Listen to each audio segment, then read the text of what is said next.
Sa kabila ng epekto ng pagputok ng Bulkang Kanlaon, nais ng pamahalaan na mabigyan pa rin ng masayang kapaskuhan ang mga residenteng inilikas at ngayon nananatili sa mga evacuation center.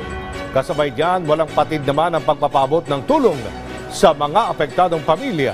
Si Noel Talakay sa Sentro ng Balita Live. Aljo, isinagawa kanina ang weekly media forum ng Department of Social and Welfare Development o DSWD at isa nga sa napag-usapan ay ang kanilang update sa mga ginagawa nilang aksyon doon sa mga apektado ng pagsabog ng Bulkang Kanlaon.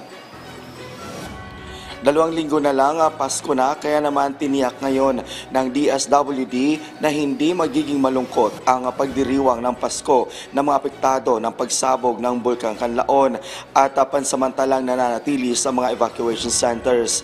Ito ang sinabi ng ahensya sa kanilang lingguhang media forum na isinagawa kaninang umaga.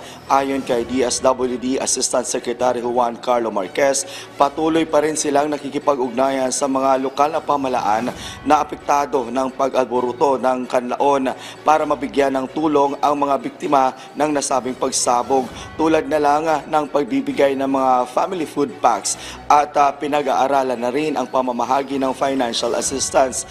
Batay sa tala ng DSWD, as of 6 a.m. ngayong araw, mayroong 26 na evacuation center para sa mga apektado ng Kanlaon, kung saan mayroong mahigit 4,600 families ang nasa loob ng evacuation center. Nasa mahigit 81,500 naman na ang naipamahaging family food packs ng ahensya at nasa mahigit 16,100 na non-food items. Ang mga tulong na ito ay pinamahagi sa Negros Occidental at Oriental.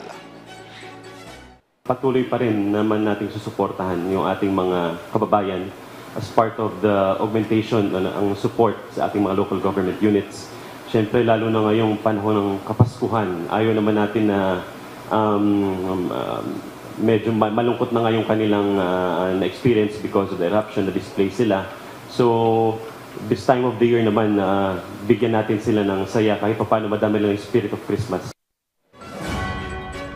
Aljo, kahit humupa na ang pag-alboruto ng Bulkang Kanlaon, hindi pa rin nagpapakampante ang DSWD dahil hanggang sa mga oras na ito ay patuloy pa rin sila magpapadala ng mga tulong, lalong-lalo na yung family food packs. At isa rin, Aljo, sa kanilang tinitingnan ngayon at binabantayan ay yung mga bata na nasa loob ng evacuation center. Tinitiyak nila na walang maabuso at mapapangalagaan ang kanilang mga karapatan. Aljo. Maraming salamat, Noel Talakay.